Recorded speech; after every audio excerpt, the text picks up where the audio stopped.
Hey, this is Sreehari from Mr. Phone, and a couple of days ago, we actually got an awesome opportunity to go and check out Oppo's factory here in Noida. And of course, we had a lot of fun. But what we also made sure was that we documented as much of the experience as we could so that we could share it with you guys. So without any further ado, let's jump into the video and see how smartphones are really made.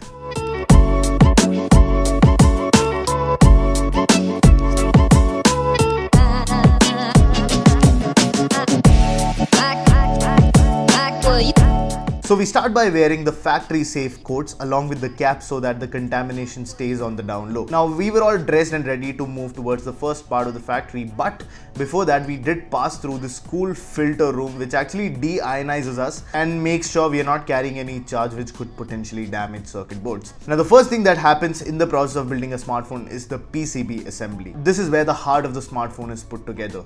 The chipset, the RAM, the ROM, everything. That being said, the PCB printing is something that still happens in China. That is also one of the very few parts of the process that India is trying to catch up with. Now once we have the printed PCB in, it goes into this contraption to keep it in place and then goes into the machine where we have different smaller components like resistors, capacitors, as well as connector points mounted onto these boards.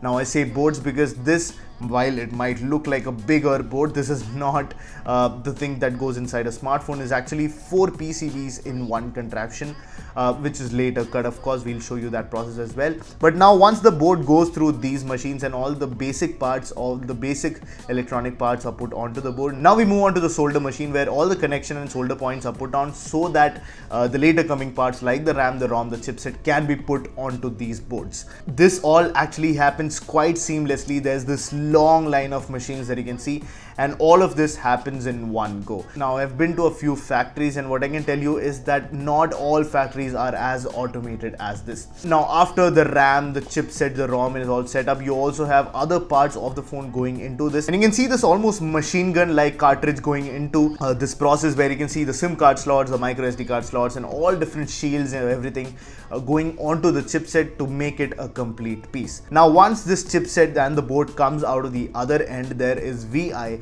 happening, which is visual inspection, which is also something you'll see quite often in a factory, where a human technician actually checks for any loose connections or anomalies and then moves it forward for board cutting. So once we have all the PCB boards cut, we go into the next phase, which is a testing phase, and that begins with installation of software onto the board. Now while a lot of factories have people manually doing this, the Oppo factory has massive machines doing the job seamlessly for them. This is truly an example of how human workforce is easily being replaced by machines.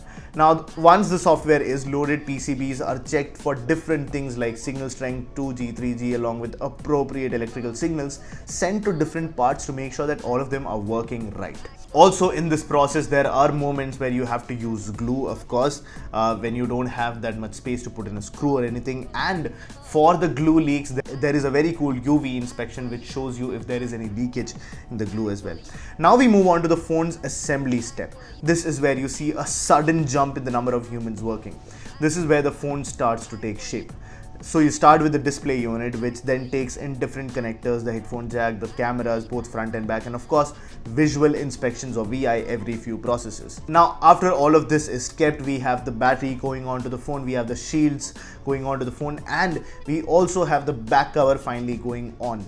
Now after all this is done, we go to the next round of testing where everything from smaller parts to things like calling, speaker, headphone jack, display, touch, cameras, everything is tested using a meticulously designed phones, which makes sure that there are least number of faults. Also when the PCB assembly is done, when you have to cool down that whole PCB board, Oppo actually uses liquid nitrogen to do that, which is a very cool process. Now while the assembly line only does this testing, there is a whole another test lab which does the more interesting tests, and yes, you guessed it right, I'm talking about the freaking drop tests and tumble tests and extreme weather tests, etc. These tests also include pressure tests at different weights in different situations. For example, as you can see here, this Oppo phone is actually kept inside a jeans material, and it's simulating a situation where your phone is in your jeans and it's putting different kinds of pressure to make sure that the phone still works. There is a dust test as well, where a dust storm of sorts is simulated, which the device is then tested in. You have also more detailed camera tests as well, which Mr. Phone should take some inspiration from as well, where where they test different objects, numbers, alphabets and colors from different sizes, different distances to make sure that cameras are not just working but also performing well. There is a very cool UV inspection which shows you if there is any leakage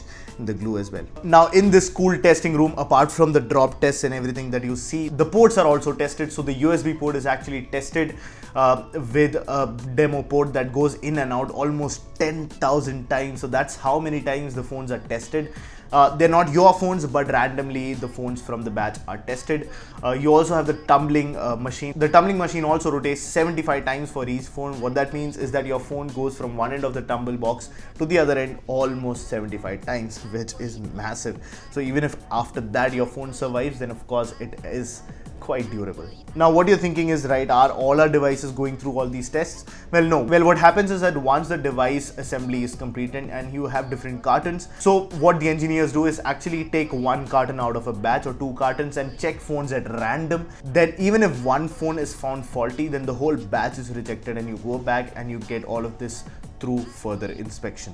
Now once all of this is done, the devices from the batches that were approved are actually provided IMEI numbers, and then the phones go for packaging with of course your chargers, cables and covers and everything that you get inside the box, depending of course on the device. Now even after all the packaging is done and the boxes are packed and sealed, there are supervisors who will check devices at random to make sure that there are no faults. And as I said earlier, this happens everywhere. Even if one of the devices is found faulty, even if one of the boxes is maybe missing a component, is missing a case maybe or a SIM tool, then the whole box or the whole batch is rejected and it goes back to inspection again. Now one of my favorite parts of the packaging is when the box goes through the shrinker and the plastic just wraps onto the box like Airshot to Apple products. And finally you have that packaged box that comes to your home when you buy a smartphone. So that was the end of the factory tour. We had a lot of fun. As you guys saw, we of course saw firsthand how smartphones are made, and this is really encouraging to see how the manufacturing process is happening at such a large scale here in India. And what I can also tell you is that there were other plants also being made very close to this. What that means is that more and more manufacturers going to be happening out of India, out of this country, and we'll soon probably be the manufacturing hub of the world. So with that, I leave you to it. Thank you so much for watching this video. Let me know what your favorite part was of this factory tour, and of course I'll catch you in the next one.